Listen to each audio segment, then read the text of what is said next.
Hello commandos, welcome to Bioventor classes online. तो आज हम रिकैप सीरीज में करने जा रहे हैं प्रॉपर्टीज ऑफ मैटर, लेक्चर 3। अब तक 2 लेक्चर हम कर चुके हैं रिकैप सीरीज में। हमारा पर्पस है revision and revision and revision, और कुछ बहुत इंपॉर्टेंट क्वेश्चंस को रिकैप सीरीज में इंक्लूड करना, कुछ नए टाइप के क्वेश्चंस को भी इंक्लूड करना। तो हम अपना प्रयास कर रहे हैं, हमें कमेंट जरूर लिखिए और लेक्चर पूरा देखें। तो चलिए, आज का लेक्चर का ये पहला सवाल देयर आर, अब इसको पहले आप नोट कर लीजिए, अच्छा सवाल है। ओके, आपने स्क्रीनशॉट ले लिया होगा, नोट कर लिया होगा। अब मैं इसे पढ़ता हूँ। There are 2 holes O1 and O2 in a tank of height H। ये H हाइट का एक टैंक दिया गया है। इसमें 2 होल्स बताए गए हैं, एक O1 है और एक O2 है। The water emerging from O1 and O2 strikes the ground at the same point. तो दोनों होल से निकलने वाला जो पानी है वो ग्राउंड पर एक ही पॉइंट पर टकराता है, एज शोन इन फिगर। तो अभी 4 आंसर्स में से हमें सही आंसर बताना है। तो अभी कहा गया है कि पानी एक ही जगह टकराता है, तो इसका मतलब तो बहुत क्लियर हो गया कि रेंज की वैल्यू क्या होगी, सेम होगी। अब आपको रेंज का फॉर्मूला मालूम होना चाहिए। टॉरिसली थ्योरम में रेंज का फॉर्मूला होता है 2 ऊपर से वो हाइट जिस पे होल किया गया h into total height minus small h। तो अब रेंज सेम है, तो पहली रेंज को हम लिख सकते हैं 2h1 h minus h1। Okay, दूसरी रेंज को हम लिख सकते हैं 2h2 h माइनस h2। अब क्या करना है, इसका स्क्वायर कर देंगे तो ये हमें मिलेगा 2h1 into h minus h1, 2h2 into h minus h2, 2 से 2 कैंसिल। अब थोड़ा इस मल्टीप्लिकेशन को परफॉर्म करेंगे, h1h माइनस h1 स्क्वायर, यहाँ ब्रैकेट ओपन करिए, h2h माइनस h2 स्क्वायर। अब सारे टर्म्स को हमें लेफ्ट हैंड साइड में लिखना है। तो h1h माइनस h2h, और ये इधर आके प्लस हो जाएगा h2 square minus h1 square equal to 0। अब पहले 2 टर्म्स में से हमें कैपिटल H को क्या लेना चाहिए, कॉमन लेना चाहिए। तो कॉमन लेंगे तो ये आ जाएगा h1 माइनस h2, और ये था h2 square minus h1 square. अब अगली स्टेप में क्या करेंगे, यहां से हम माइनस बाहर निकाल लेंगे तो ये प्लस हो जाएगा और ये क्या हो जाएगा, माइनस हो जाएगा। फिर हम जानते हैं कि a square minus B square का जो फॉर्मूला होता है वो होता है, उसको यहाँ लगाने का है, h1 माइनस h2 माइनस आराम से h1 plus h2 a plus B हो गया, और ये हो गया a minus B equal to 0। अब ये जो टर्म आपको दिख रहा है इसको हम कॉमन ले लेंगे, तो h1 माइनस h2 कॉमन, तो अंदर बचा capital H minus h1 plus h2 equal to 0। अब देखिए h1 माइनस h2 जीरो नहीं हो सकता, क्योंकि अगर ये जीरो हो जाएगा तो h1 h2 बराबर हो जाएंगे, क्योंकि वो बराबर नहीं है, फिगर हम देखते हैं। तो इसलिए हम कहते हैं कि h minus h1 plus h2 should be equal to 0, should be equal to 0। तो अब इससे हमें मिलेगा h equal to h1 plus h2। तो ये इस क्वेश्चन का करेक्ट आंसर होना चाहिए।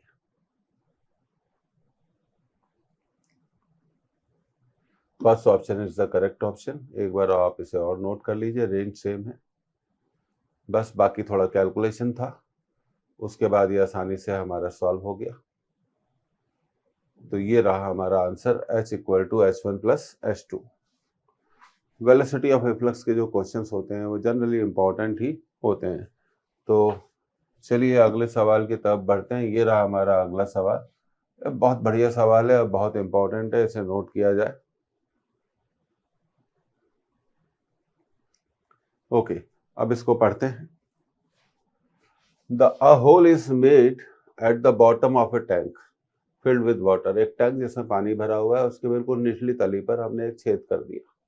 Density 10 to the power 3 kg per meter cube। If the total pressure at the bottom of the tank is 3 atmosphere। अगर टैंक की तली पर टोटल प्रेशर कितना है, 3 एटमॉस्फेयर, और यहाँ दिया हुआ है 1 एटमॉस्फेयर है 10 to the power 5 newton per metre square. Then the velocity of efflux is, पहला आंसर √400 मीटर पर सेकंड, दूसरा आंसर √200 मीटर पर सेकंड। बहुत अच्छा सवाल है, इंपॉर्टेंट है। तीसरा आंसर √600 मीटर पर सेकंड और चौथा आंसर √500 मीटर पर सेकंड। अब इफ्लक्स की वेलोसिटी के बारे में हमें एक कंसेप्ट तो बहुत अच्छे से मालूम है।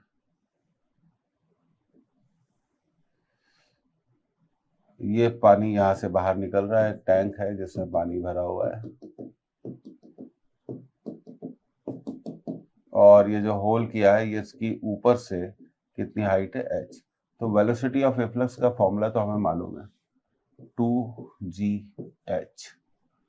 पर यहाँ पर इस क्वेश्चन में ये नहीं बताया कि होल कितनी डेप्थ पर किया गया है, इस टैंक की टोटल हाइट कितनी है, कुछ भी नहीं बताया।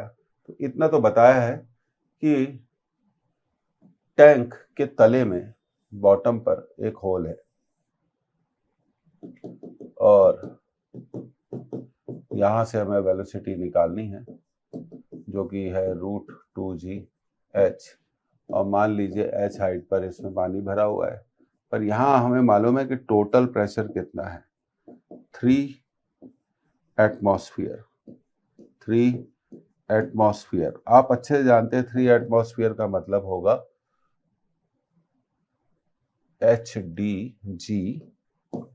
देखिए, एक तो वाटर कॉलम का प्रेशर HDG प्लस 1 एटमॉस्फेयर। तो HDG की वैल्यू यहां पर आ गई 2 ATM। 2 ATM से मतलब है 2 एटमॉस्फेयर, तो HDG आ गया 2 × 10 to the power 5। अब इस इक्वेशन से हम क्या करेंगे, h की वैल्यू निकाल लेंगे। तो HDG 2 × 10 to the power 5, height नहीं मालूम, पानी की density 10 to the power 3, G 10, 2 × 10 to the power 5, तो ये कैंसिल हो जाएगा। तो अब आपका h आ गया, यहाँ बचेगा 20, तो 20 मीटर आपका h आ गया। अब देखिए वेलोसिटी ऑफ इफ्लक्स निकालना बड़ा आसान काम हो गया, जो कि है √2gh। कितनी है, √2gh। तो वेलोसिटी ऑफ इफ्लक्स अब हम निकाल लेंगे, 2gh। पीछे देखते हैं, h की वैल्यू 20 है, तो ये हो गया 2 × 10 × 20। तो वेलोसिटी ऑफ इफ्लक्स आ जाएगी √400 मीटर पर सेकंड। बहुत अच्छा सवाल है, ट्रिकी सवाल है। तो इसका आंसर है √400 मीटर पर सेकंड। तो देखिए, ये हमारा जो पहला ऑप्शन है ये बिल्कुल इसका सही ऑप्शन हम कह सकते हैं। The first one is the correct option. अब अगले सवाल की तरफ जाते हैं, आप नोट कर लीजिए इसे अच्छे से, फिर बाकी कुछ नहीं बचा था, आसान था। अब देखिए ये अगला क्वेश्चन, ये भी इंपॉर्टेंट है और टर्मिनल वेलोसिटी पर बेस्ड क्वेश्चन है, इसको नोट करिए। अब देखिए इस क्वेश्चन को हम पढ़ते हैं। One spherical ball of radius r, एक स्फेरिकल बॉल है जिसकी रेडियस r है, डेंसिटी d है, release in a liquid of density d/2। तो देखिए d/2 का मतलब हो गया 0.5d। डेंसिटी के एक लिक्विड में उसे ड्रॉप करते हैं, अटेन्स ए टर्मिनल वेलोसिटी v। तब उसका टर्मिनल वेलोसिटी v होता है। अब देखिए फिर आगे बढ़ते हैं। Another ball of radius 2r, एक दूसरी बॉल जिसकी रेडियस 2r है और डेंसिटी 1.5 d है, रिलीज इन द लिक्विड, इसी लिक्विड में रिलीज किया जाए तो वो ball attains a terminal velocity, कितनी टर्मिनल वेलोसिटी को अटेंड करेगी, प्राप्त करेगी? 4 आंसर। पहला आंसर 2v, दूसरा आंसर 4v, तीसरा आंसर 6v, चौथा आंसर 8v। तो ये डायरेक्टली टर्मिनल वेलोसिटी की कंसेप्ट पर बेस क्वेश्चन है और हम जानते हैं कि टर्मिनल वेलोसिटी का जो फॉर्मूला होता है वो होता है 2/9 r square d1 minus d2 g upon eta. तो this formula can be used. तो यहां से हमें पता चलता है कि terminal velocity is proportional to r square into d1 minus d, क्योंकि g कांस्टेंट है और ईटा कांस्टेंट है। अब देखिए, चलिए ये तो हम बाद में अब डिसाइड करेंगे। तो ये टर्मिनल वेलोसिटी का फॉर्मूला है। अब पहले बार जो जिस बॉल की रेडियस r थी, जिस बॉल की रेडियस r थी, उसके टर्मिनल वेलोसिटी कितनी थी? v थी। तो फॉर फर्स्ट बॉल हम इसको ऐसा लिखेंगे, फॉर फर्स्ट बॉल, पहली बॉल के लिए टर्मिनल वेलोसिटी थी v 2/9, रेडियस थी r, डेंसिटी थी d और लिक्विड की डेंसिटी थी 0.5 d g upon eta.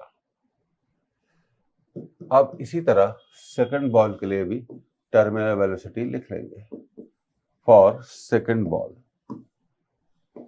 For formula में लिखेंगे फॉर सेकंड बॉल। अब देखिए सेकंड बॉल की टर्मिनल वेलोसिटी हमने मान ली v2 2/9, और अगर हम क्वेश्चन को ध्यान से पढ़ते हैं तो सेकंड बॉल की रेडियस 2r है, तो 2r का स्क्वायर 4r स्क्वायर, और फिर सेकंड बॉल की डेंसिटी है 1.5d, 1.5d, लिक्विड वही है 0.5d इंटू जी, इसलिए जी और ईटा नहीं बदलेगा। तो इस तरह से आपने कितने इक्वेशंस बना लिए? कितने इक्वेशंस बना लिए? 2 इक्वेशन। अब आगे क्या करना है? इन दोनों इक्वेशंस को डिवाइड करना है, first divided by second, first divided by second, तो आपका आंसर आ जाएगा।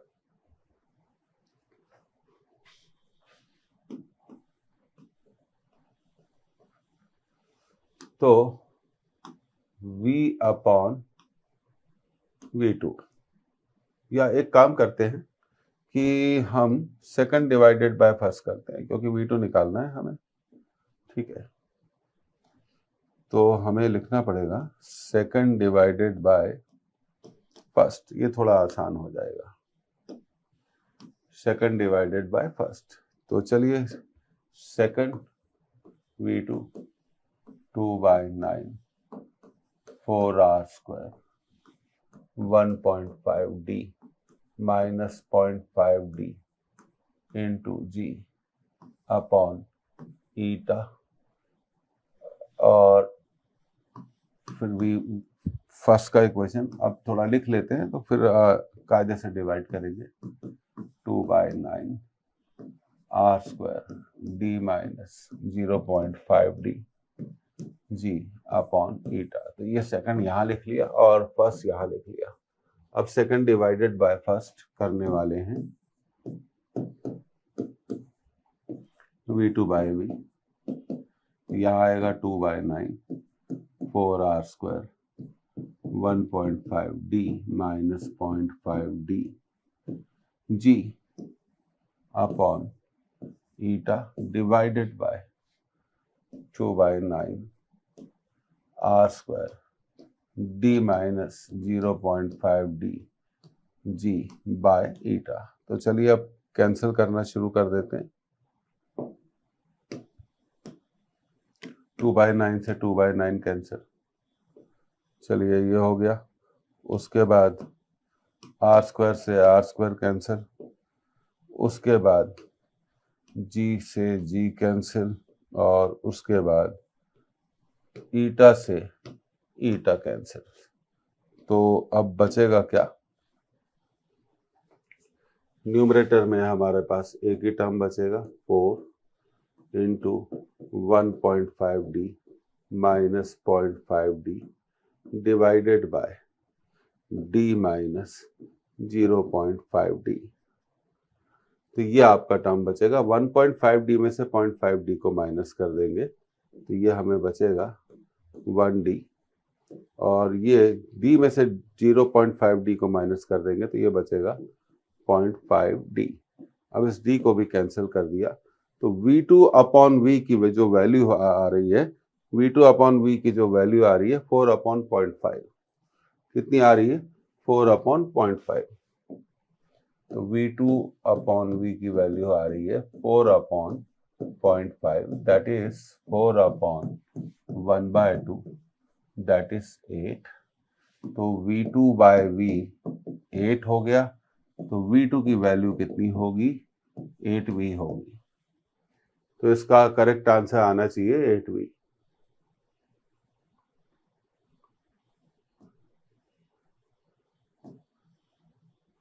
तो ये चौथा आंसर इसका करेक्ट आंसर है। उसी लिक्विड में पहले r रेडियस की बॉल को ड्रॉप किया और उसी लिक्विड में 2r रेडियस की बॉल को ड्रॉप किया। दोनों के मटेरियल अलग अलग थे। पहले की बॉल की डेंसिटी d थी, दूसरी बॉल की डेंसिटी 1.5d थी। बहुत अच्छा सवाल है।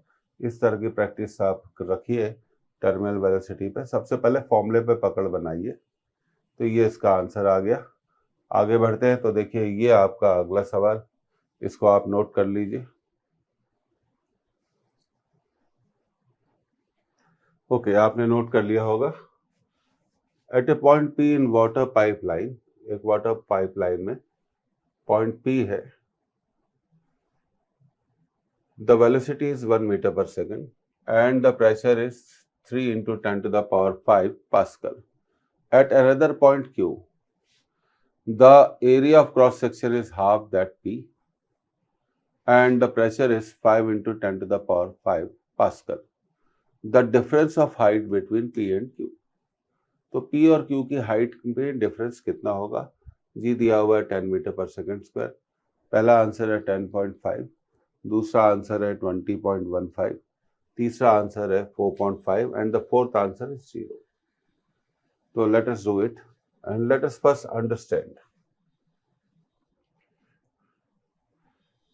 वेलोसिटी 1 है और वेलोसिटी P, तो देखिए डिफरेंस ऑफ हाइट ये कुछ इस तरह से हो गया।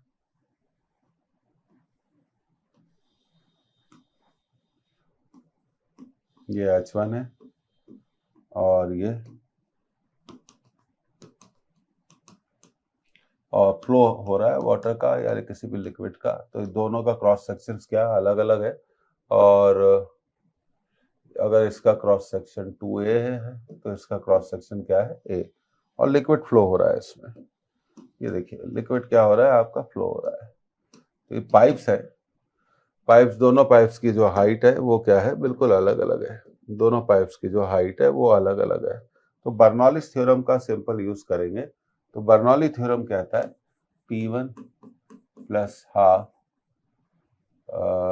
d v1 स्क्वायर, d मतलब density, dg h1 equal to P2 plus half d v2 square plus dg h2। अब प्रेशर के बारे में क्या क्वेश्चन में कुछ कहा गया है? तो देखिए प्रेशर P पर है 3 into 10 to the power 5, और यहाँ प्रेशर दिया गया है कितना दिया गया 5 into 10 to the power 5, 5 into 10 to the power 5। पानी की डेंसिटी 1000 10 to the power 3, और पहले क्रॉस सेक्शन में वेलोसिटी कितनी है 1, और 1 का स्क्वायर 10 to the power 3, जी भी 10 है और हाइट नहीं मालूम h1। अब half d density 10 to the power 3, तो यहाँ आपको v2 नहीं मालूम, तो v2 को निकालने के लिए क्या करना पड़ेगा? तो बहुत सिंपल है, प्रिंसिपल ऑफ कंटिन्यूटी पे हम काम कर लेंगे। v2 square density 10 to the power 3 into जी।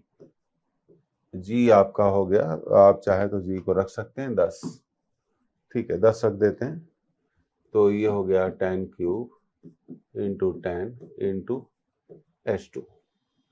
सब चीजें दी हुई है पर आपको V2 नहीं दिया गया, तो प्रिंसिपल ऑफ कंटिन्यूटी लगाएंगे। A1 V1 equal to A2 V2। यहाँ क्रॉस सेक्शन 2A था तो यहाँ क्रॉस सेक्शन A हो गया, और यहाँ वेलोसिटी कितनी थी, यहाँ वेलोसिटी थी 1, तो यहाँ वेलोसिटी कितनी होगी ये अभी पता चल जाएगा हमें। यहाँ V2 की जो वैल्यू आएगी वो आएगी 2 मीटर पर सेकेंड। अब देखिए वैल्यू रख देते हैं, 3 into 10 to the power 5। Numerical practice भी करनी है। 10 क्यूब डिवाइडेड बाय 2 500, 1 का स्क्वायर 1, और ये हो गया 10 to the power 4 H1, 5 into 10 to the power 5, और ये हो गया वेलोसिटी 2 आ गई, 2 का स्क्वायर 4, 4 बाय 2, तो ये हो जाएगा आपका 2000, और ये हो गया 10 टू द पावर 4 H2। बस अब कैलकुलेशन वाली बात है, तो 10 टू द पावर 4। अब देखिए इसको अगले स्टेप पे ले जाकर हमें सॉल्व करना पड़ेगा। कैलकुलेशन प्रैक्टिस बहुत ज़रूरी है, इसलिए इसे हम करते हैं। इन सारे टर्म्स को हम देखिए, ये जो टर्म है एक तो ये और एक ये, इनको हम राइट में ट्रांसफर कर देंगे, और ये जो टर्म दिख रहा है आपका 10 टू द पावर 4, इसको हम लेफ्ट में ले आएंगे। तो इसके लिए हमें अगली स्लाइड की ज़रूरत है। 3 into 10 to the power 5 plus 500 plus 10 to the power 4 H1, 5 into 10 to the power 5 plus 2000 plus 10 to the power 4 H2। अब इसको ट्रांसफर कर देते हैं, और 10 टू द पावर 4 कॉमन आ जाएगा, H1 माइनस H2। अब देखिए 2000 में से 500 माइनस होंगे तो 1500 मिल जाएगा, 1500, और 5 इंटू 10 टू द पावर 5 से हम इसको माइनस करने जा रहे हैं, तो 5 में से जब 3 माइनस होते हैं तो 2 मिल जाता है, तो ये आपका आ जाएगा 2 इंटू 10 टू द पावर 5। अब पूरे इक्वेशन को 10 टू द पावर 4 से डिवाइड कर दीजिए, तो लेफ्ट में मिलेगा H1 माइनस H2, ये हो जाएगा 15 into 10 to the power 2 divided by 10 to the power 4, और ये हो जाएगा 2 into 10 to the power 5 divided by 10 to the power 4। So H1 minus H2 will be, ये आपका 0.15 आ गया, और कैंसिल कर देंगे, और ये आ गया आपका 20, तो H1 minus H2 will B 20.15 metre. तो ये इसका आंसर होगा, आप इसे नोट कर सकते हैं, you can note it down. बहुत अच्छा सवाल है, बहुत बढ़िया सवाल है, तो ये इसका आपका आंसर आ गया 20.15 metre. So this is your correct choice. तो उम्मीद है आपको ये सवाल पसंद आया होगा, कमेंट ज़रूर करिए, और कई बार जल्दबाजी में करते करते जब स्पीड से सॉल्व करते हैं तो हमसे भी गलती हो सकती है और आपसे भी हो सकती है, तो ये जो हमें बताइए, we will be very happy to know about this. Comment जरूर करिए, एक लाइन लिखने में कुछ नहीं जाता, 10 सेकंड का टाइम लगता है, वो टाइम जरूर निकालिए। तो अब देखिए ये सवाल बड़ा अच्छा सवाल था। अब ये अगले सवाल की तरफ, इसको नोट कर लीजिए, बहुत ही अच्छा सवाल है। ओके, आपने नोट कर लिया। The shearing stress between the horizontal layers of water in a river is 1.5 millinewton per meter square. Coefficient of viscosity of water 1 into 10 to the power minus 3 PAS. The velocity gradient is. अब velocity gradient पूछी है तो ये सीधे सीधे Newton's law of coefficient of viscosity पर based question है, जो है eta A dv by dx। तो F upon eta A equal to dv by dx, जिसे आप बोलते हैं dv by dx को आप बोलते हैं वेलोसिटी ग्रेडियंट। क्या बोलते हैं? Velocity gradient. This is nothing but velocity gradient.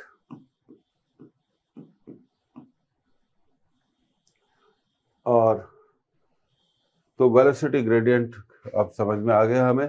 तो वेलोसिटी ग्रेडियंट होगी, वेलोसिटी ग्रेडियंट होगी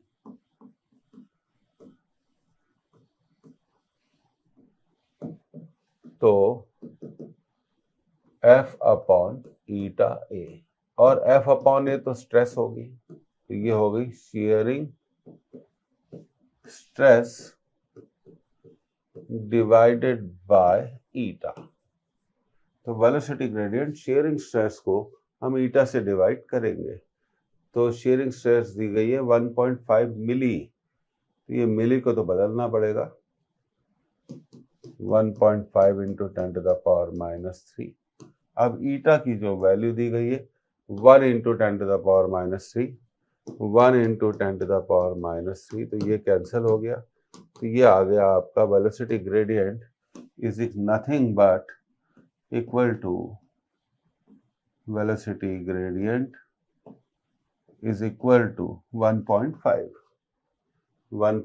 तो ये आपका पहला आंसर। बड़ा सिंपल क्वेश्चन है, सीधा साधा सवाल है, लेकिन फॉर्मूले का अप्रोच आपको मालूम होना चाहिए। ये बहुत जरूरी है कि अप्रोच आपको मालूम हो। अब आगे बढ़ते हैं अगले सवाल की तरफ। तो ये आपका अगला सवाल ये रहा।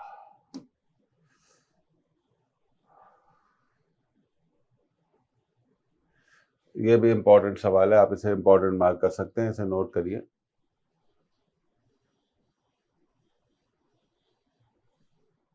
ये सीधे सीधे फॉर्मूले पर बेस्ड क्वेश्चन है। दो प्लेट्स हैं, उनके बीच में पानी का एक लेयर बन गया। ध्यान दीजिए सिचुएशन को। और हम इन प्लेट्स को अलग करना चाहते हैं, सेपरेट करना चाहते हैं।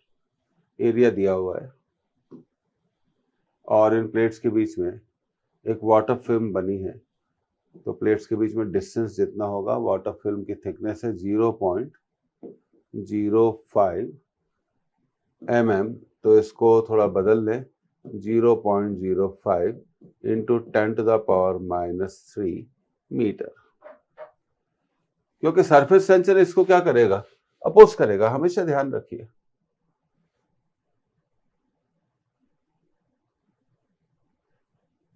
तो अब इन प्लेट्स को हमें अलग करना है, तो हमेशा याद रखिए ये फॉर्मूला आप यूज कर सकते हैं, 2TA/d।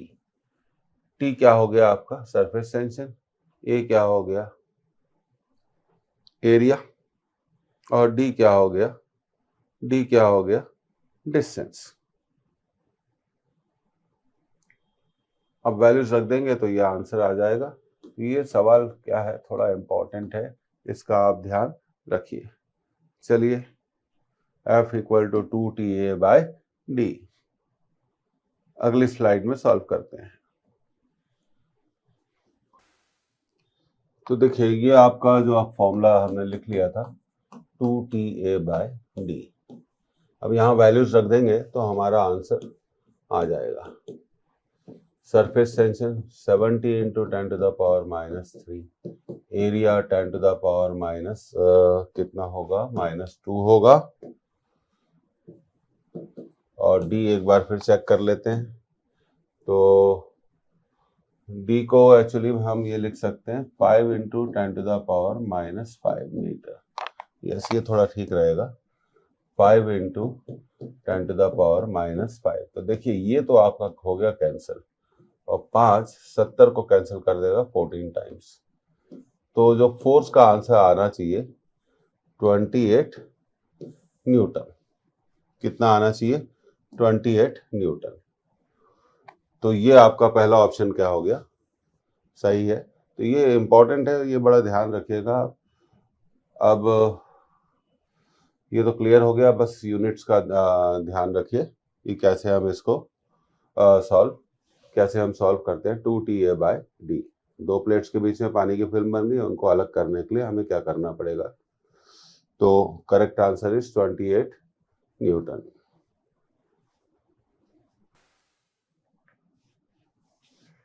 तो चलिए अगले क्वेश्चन की तरफ जाते हैं। ये हमारा अगला क्वेश्चन सरफेस टेंशन पर बेस्ड क्वेश्चन है, आप इसे नोट कर लीजिए। Okay, now we will read it. Work of 6 into 10 to the power minus 4 joule is required to be done in increasing the size of a soap film from 10 centimeter into 6 centimeter to 10 centimeter into 11 centimeter. The surface tension of the film is in Newton per meter square. जैसा कि आप जानते हैं कि एक soap film के दो surface होते हैं और वर्क कैलकुलेट करने के लिए हमें यूज करना पड़ेगा T into A2 minus A1, change in surface area. तो A1 हमारा है, A1 हमारा एरिया हो जाएगा 2 इंटू 10 इंटू 6, तो ये आ गया हमारा 120 सेंटीमीटर स्क्वायर, जिसे हम लिख सकते हैं 120 मीटर में बदल लीजिए, तो ये मीटर में कन्वर्ट हो जाएगा, तो ये हो जाएगा 120 into 10 to the power minus 4 metre square. अब second area 2 into 10 centimetre into 11 centimetre, तो अगर हम इसको देखें तो ये आ जाएगा 220 सेंटीमीटर स्क्वायर। फिर से चेक कर लेते हैं, 10 सेंटीमीटर इंटू 11 सेंटीमीटर, 2 से मल्टीप्लाई किया तो 220 सेंटीमीटर स्क्वायर, तो ये आ जाएगा 220 into 10 to the power minus 4 metre square. अब A2 माइनस A1 को कैलकुलेट किया जाएगा,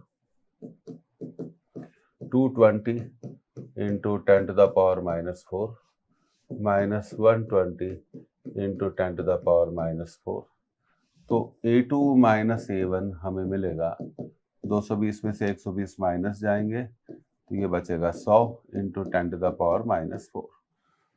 अब आप सोच रहे होंगे कि इसको हम 10 टू द पावर माइनस 2 लिख दें, नहीं, ये नहीं करना है।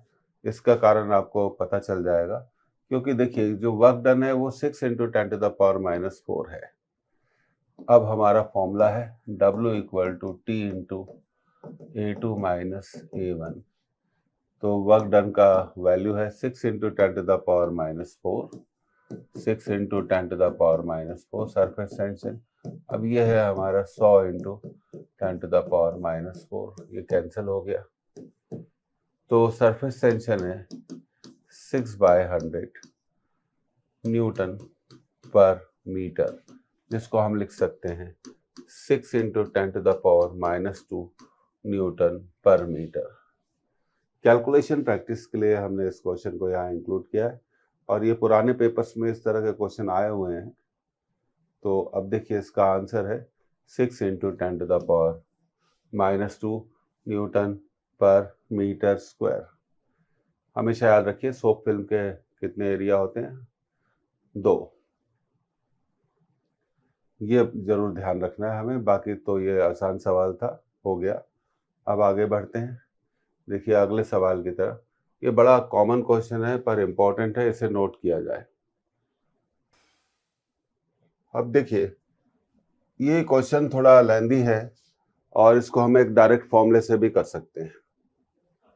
पहले पढ़ते हैं, a mercury drop of radius 1 centimetre, इसमें कैलकुलेशन बहुत है, spread into 10 to the power 6 drops of equal size.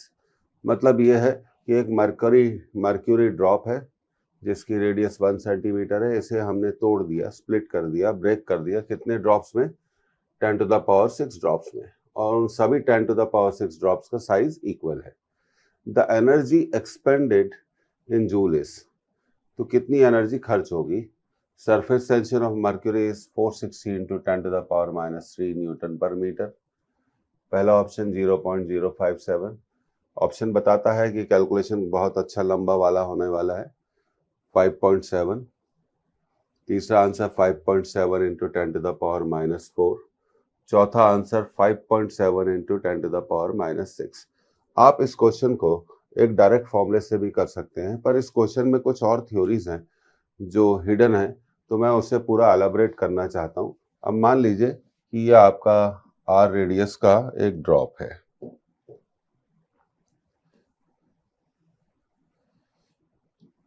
जिसे आप ब्रेक कर रहे हैं एंड ड्रॉप्स में, और सभी एंड ड्रॉप्स की जो रेडियस है वो आर है। सभी एंड ड्रॉप्स की जो रेडियस है वो आर है। तो एंड सो ऑन, कितने ड्रॉप्स में हमने ब्रेक किया? एंड ड्रॉप्स में। हमें बड़े ड्रॉप की रेडियस दी गई है 1 सेंटीमीटर। तो सबसे पहले मेंसुरेशन की थ्योरी से हम कह सकते हैं कि जो भी इस बड़े ड्रॉप का वॉल्यूम होगा वो इन एंड ड्रॉप्स के वॉल्यूम के बराबर होगा। तो बड़े ड्रॉप का जो वॉल्यूम है वो है 4/3 पाई आर क्यूब, और हर छोटे ड्रॉप का वॉल्यूम है 4/3 पाई आर क्यूब। तो हमें मिला R cube equal to N R cube. R cube equal to N R cube. तो देखिए, वर्क का तो आप जानते हो, सरफेस टेंशन में बहुत सिंपल सा फॉर्मूला है, surface tension multiplied by change in surface energy. तो यहाँ दो बातें और हैं जो मैं आपको बताऊंगा। तो ये हमारा इक्वेशन बन गया, R cube equal to N R cube. आगे जाते हैं, तो R cube equal to N R cube, तो स्मॉल आर क्यूब होगा r cube divided by n. So the radius of small drop will be r upon n to the power 1/3। अब surface tension की concept को हम इसमें apply कर देते हैं। तो इनिशियल सरफेस एरिया था 4 पाई आर स्क्वायर, और फाइनल सरफेस एरिया होगा n into 4 pi R square. 4 pi R square.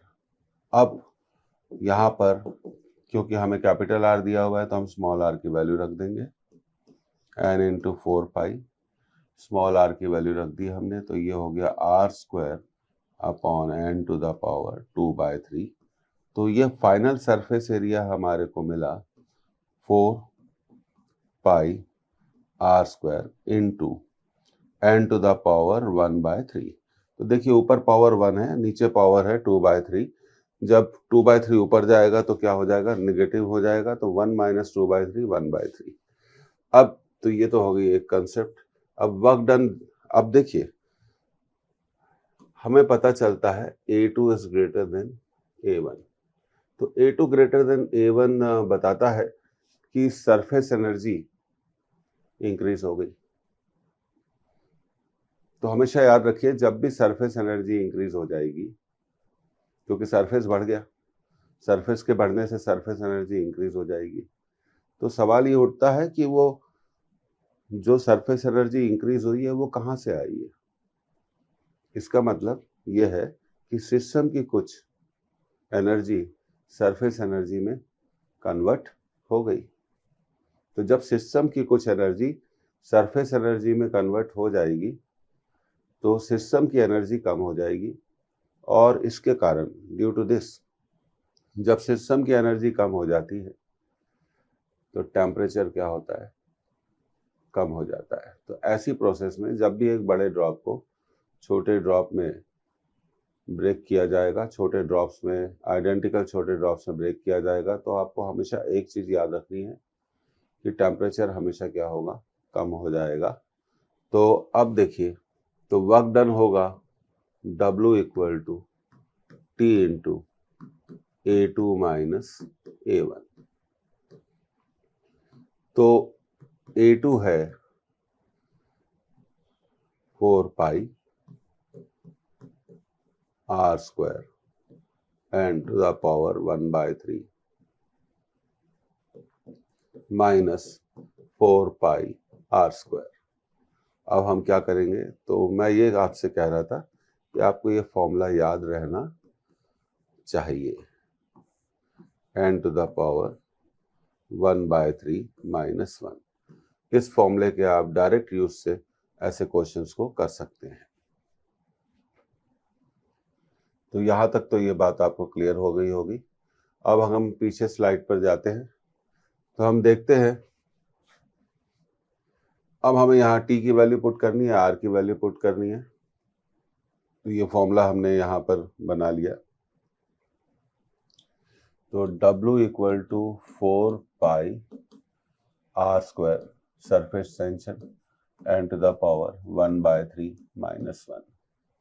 अब पीछे स्लाइड पर हम जाते हैं, तो देखते हैं कि नंबर ऑफ ड्रॉप्स कितने हैं, 10 टू द पावर 6। बड़े ड्रॉप की रेडियस 1 सेंटीमीटर है और सरफेस टेंशन की जो वैल्यू दी गई है वो दी गई है 460 into 10 to the power minus 3 newton per metre.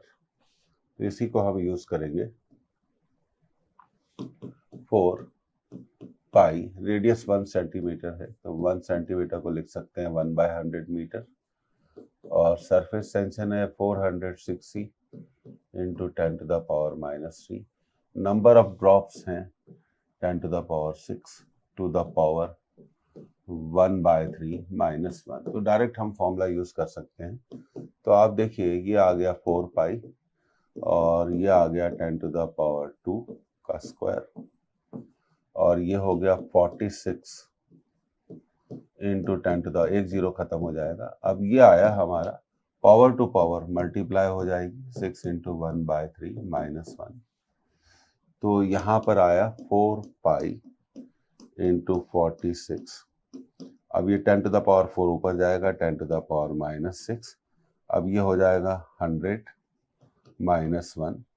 तो देखिए अगर हम कंपेयर करें 100 और 1 को, 100 बहुत बड़ा है और 1 बहुत छोटा है, तो इस 1 को हम नेग्लेक्ट कर देंगे।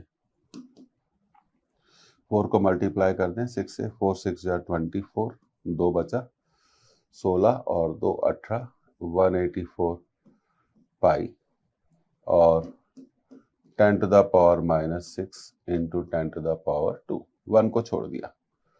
तो ये आ गया आपका 184 pi into 10 to the power minus 4। तो अब ये एक मल्टीप्लिकेशन हमारे पास बचा हुआ है, तो ये मल्टीप्लिकेशन हमें करना पड़ेगा।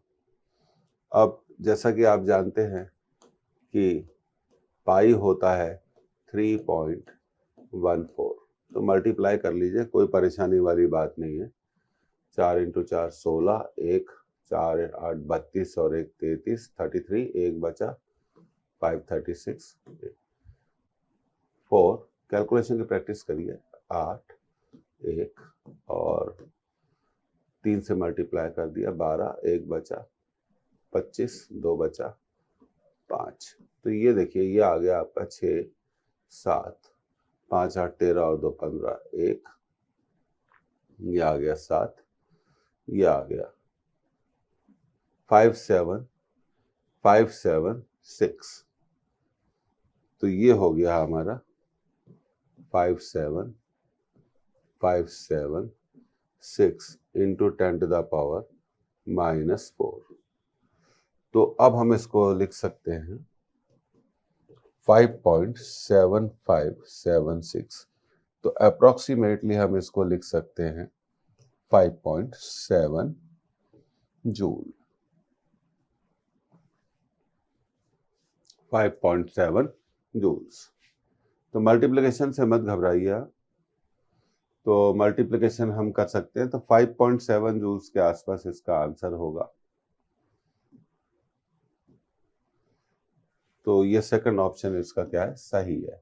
तो मेरी आपसे ये एडवाइस है कि ये फॉर्मूला आप, जो आपका फॉर्मूला है ये वाला, इस फॉर्मूले को आपको थोड़ा याद रखना चाहिए।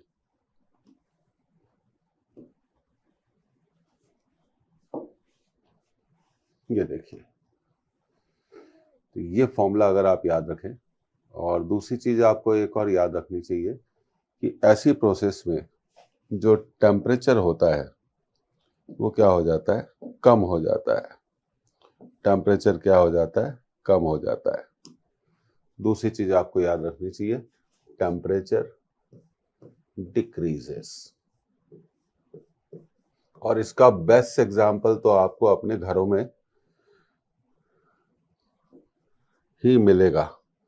कूलर, कूलर का जो पंखा होता है, फैन होता है, जब उससे पानी की बूंदें टकराती हैं, वाटर ड्रॉप्स स्ट्राइक होती हैं, तो वो कूलर का फैन क्या करता है कि उन वाटर ड्रॉप्स को, उन पानी की बूंदों को छोटी छोटी बूंदों में, स्मॉल ड्रॉप्स में बदल देता है, जिसके कारण टेम्परेचर क्या हो जाता है, कम हो जाता है और हमें ठंडक लगती है। तो ये बातें आपको ऐसे सवालों में क्या होनी चाहिए, बिल्कुल मालूम होनी चाहिए। तो डायरेक्ट फॉर्मूला यूज करेंगे तो अच्छा है, और कैलकुलेशन से घबराइए मत। और दूसरा यहाँ पे एक स्टेप ली थी, 100 माइनस 1, 100 माइनस 1, 1 को हमने क्या कर दिया, नेग्लेक्ट कर दिया, तो 100 को हम क्या लिख सकते हैं यहाँ पे, देखिए 10 to the power 2। So this is the way of solving such questions. उम्मीद है आपको समझ में आया होगा। थोड़ा कैलकुलेशन क्या कर दिया हमने, डिटेल कर दिया। अब देखिए, वर्क डन आपने निकाल लिया। यहाँ पर इसमें अब एक और एडिशनल नॉलेज जो मैं आपको देना चाहता हूँ।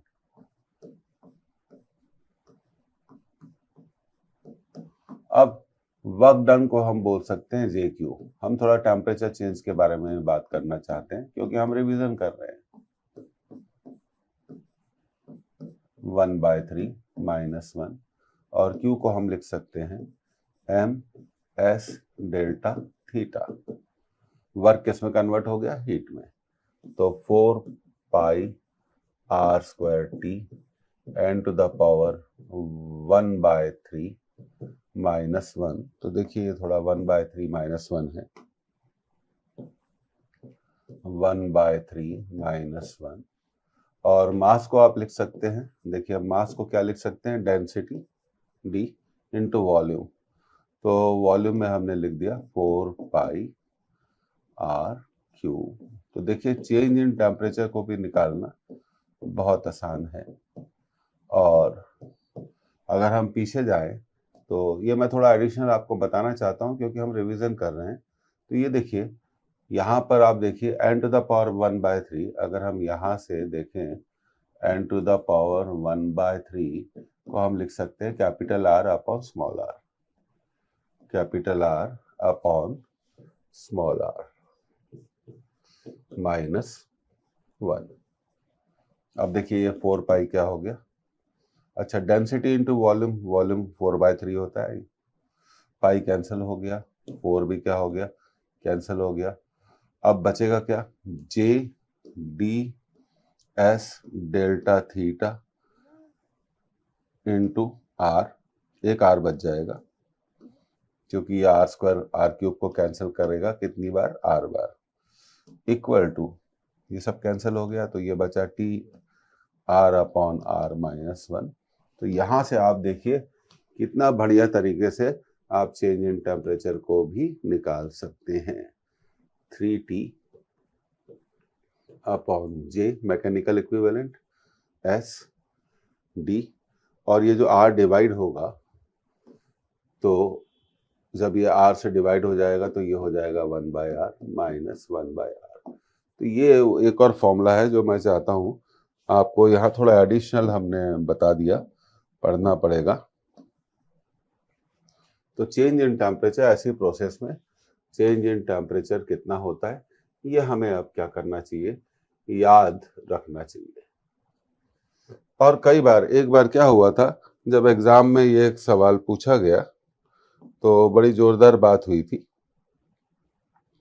उन्होंने सीजीएस सिस्टम में इस सवाल को पूछ लिया, और आप जानते हैं सीजीएस सिस्टम में जो एस होता है, स्पेसिफिक हीट ऑफ वाटर, पानी का ड्रॉप दिया था, सीजीएस सिस्टम में स्पेसिफिक हीट ऑफ वाटर होती है 1 कैलोरी पर ग्राम पर डिग्री सेल्सियस। तो एस की वैल्यू 1 होती है, और सीजीएस सिस्टम में डेंसिटी ऑफ वाटर के बारे में बात करें तो वो होती है 1 ग्राम पर सेंटीमीटर क्यूब। तो एक बार उन्होंने सवाल पूछा था, एस भी 1 था, डी भी 1 था। तो देखिए इन सब चीज़ों को आपको क्या रखना चाहिए, बिल्कुल ध्यान रखना चाहिए।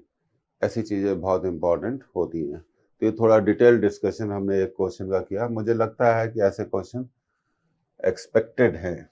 तो चलिए अब आगे बढ़ते हैं। ये देखिए हमारा ये क्वेश्चन है, आप इसको नोट कर लीजिए। ओके, आपने से अब नोट कर लिया। अ कैपिलरी ट्यूब ऑफ रेडियस, देखिए कैपिलरी ट्यूब की रेडियस दी गई है, कितनी दी गई है, 0.25 mm। तो मैं चाहूंगा कि मैं इसको बदल लूं 1/4 mm में, क्योंकि 0.25 का मैं 1/4 लिख सकता हूँ। Is dip vertically in a liquid of density 800, उसे एक लिक्विड में डिप किया गया है, लिक्विड की डेंसिटी है 800 kg per metre cube. And of surface tension, अब सरफेस टेंशन में दिया गया है 3 × 10⁻⁻2 newton per metre square. The angle of contact of liquid glass is given by cos theta, ये भी दिया हुआ है cos theta equal to 0.3, as well as G भी दिया हुआ है 10 मीटर पर सेकंड स्क्वायर। अब पूछा है the rise of liquid in the capillary tube is, तो ये लिक्विड इस कैपिलरी ट्यूब में कितना ऊपर चढ़ेगा। पहला आंसर है 9, दूसरा आंसर है 0.9 और तीसरा आंसर है 9 × 10⁻³ सेंटीमीटर में पूछा गया। तो मैं एक काम करता हूं तो थोड़ा कंफ्यूजन नहीं होगा,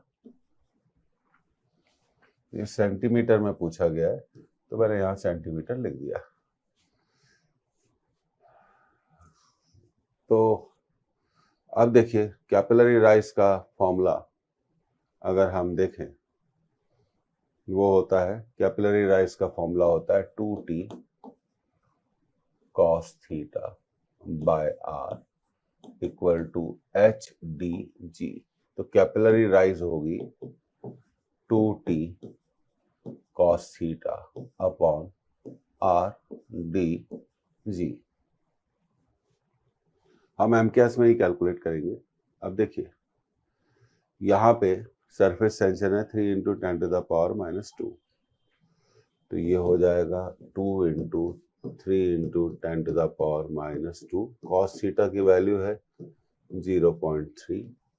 रेडियस एक बार फिर चेक कर लेते हैं 1/4 mm। तो mm को हमने मीटर में बदला 10⁻³ डेफिनेटली हम आंसर किस में निकाल रहे हैं, मीटर में निकाल रहे हैं।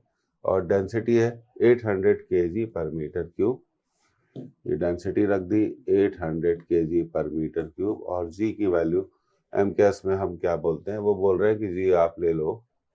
अब यहाँ उन्होंने जी दिया नहीं है तो हम जी को, अच्छा दिया है, जी को हम ले सकते हैं 10। अब देखिए यहाँ पर बड़ा क्लियर कंसेप्ट आ गया, 1 0 2 0 तीसरा 0 और ये 10⁻³ कैंसिल हो गया, ये 4 ऊपर चला गया।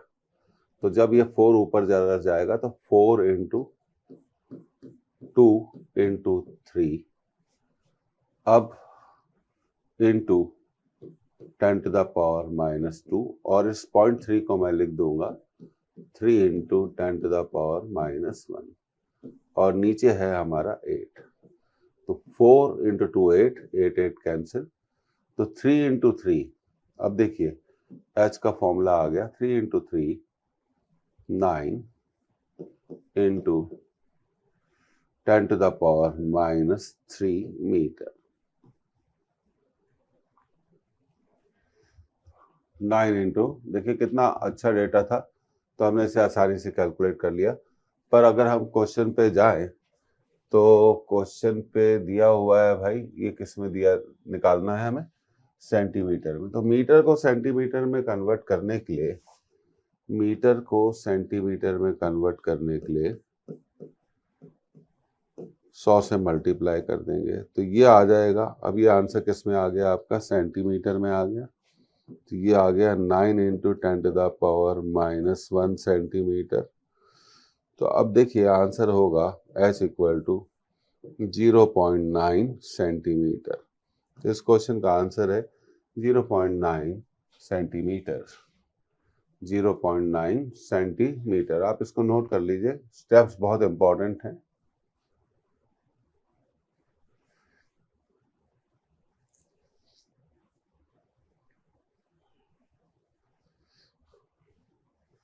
तो ये हमारा आंसर आ गया। इसका सेकंड ऑप्शन बिल्कुल सही ऑप्शन है, हम सेकंड को टिक कर सकते हैं। इससे पहले हम आगे बढ़े तो बहुत सफाई से हमने इसको करा था, तो आपको उम्मीद है समझ में आ गया होगा। दूसरी बात यह है कि कैपिलरी राइज में आपको एक लॉ जरूर मालूम होना चाहिए जिसे हम बोलते हैं जूरिन्स लॉ। थोड़ा मैं बताना चाहता हूँ जूरिन्स लॉ के बारे में। जूरिन्स लॉ कहता है कि H × R is constant. Generally students H को हाइट ऑफ लिक्विड कॉलम और R को रेडियस ऑफ कैपिलरी ट्यूब मानते हैं, पर एक्चुअली में कैपिलरी ट्यूब बहुत कम डायमीटर की होती है, इसलिए ऐसा माना जाता है। जबकि R वास्तव में क्या है, रेडियस ऑफ मेनिस्कस है, जो नवचंद्रक बनता है उसकी रेडियस है।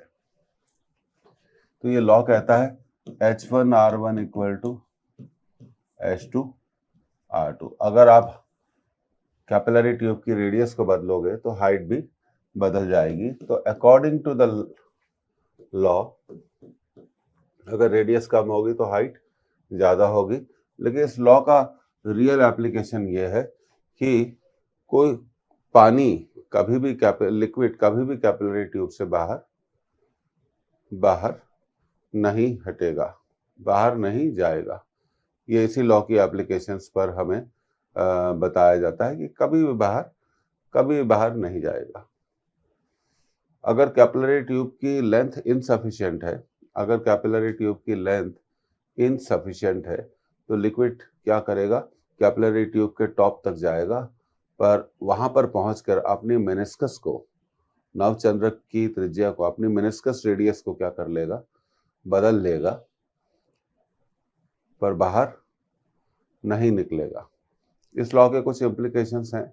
अगर किसी भी कैपिलरी राइज एक्सपेरिमेंट को एक सैटेलाइट में किया जाए तो क्या लिक्विड बाहर निकलेगा? नहीं, लिक्विड टॉप तक जाएगा और वहां जाके अपनी रेडियस ऑफ मेनिस्कस को बदल लेगा। तो इस लेक्चर में इतना ही, फिर मिलेंगे प्रॉपर्टीज ऑफ मैटर के अगले लेक्चर में। ये अगर हम प्रीवियस ईयर पेपर्स को देखें, 1 या 2 क्वेश्चंस देते हैं, लेकिन मुझे लगता है कि इस बार कुछ ज़्यादा क्वेश्चंस यहाँ से आ सकते हैं, 1 से ज़्यादा क्वेश्चन आ सकता है। उम्मीद है ये लेक्चर आपको पसंद आया होगा रिकैप सीरीज का। फिर मिलेंगे अगले लेक्चर में। Thank you for joining this lecture. इसको ज्वाइन करने के लिए धन्यवाद। मिलते रहेंगे और ढेर सारे न्यूमेरिकल्स सॉल्व करते रहेंगे, क्योंकि आप जानते हो एग्ज़ाम में क्या आता है, एग्ज़ाम में क्या आता है, न्यूमेरिकल ही आता है।